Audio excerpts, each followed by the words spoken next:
Nuk e di nëse ke parë ndonjëherë në fakt dikë që dëmton veten pa e kuptuar. Një ditë, një gjarpër hyri në një hambar të vjetër. Tek lëvizte u prej aksidentalisht nga një sharrë mprehtë në dysheme. Ai mendoi se sharra e sulmoi. U zemrua dhe e kafshoi me forcë, por goja ju plagos, por nuk u ndal. U verbua nga inati, u mbështoll rreth sharrës dhe e shtrëngoi me gjithë fuqinë e tij duke menduar se po merrte hak. Sa më shumë që e shtrëngonte, aq më shumë i bënte dëm vetes. Patjetër që sharra qëndroi pa lëvizur, sharra nuk reagon. Gjarpri bëri gjithçka vetë derisa nuk pati më fuqi. Ky është një mësim i thjeshtë në fakt dhe shumë domethënës. Ndonjëherë ne sillemi si ai gjarpri, mbajmë zemrim, përpiqemi të barazohemi, kërkojmë të fitojmë dhe në këtë proces lëndojmë vetëm veten tonë. Jo çdo situatë meriton energjinë tënde. Për disa gjëra duhet të heqësh dorë, jo ti luftosh.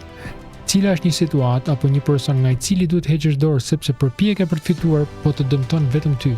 Shkruaj më poshtë. Zoti Bekov.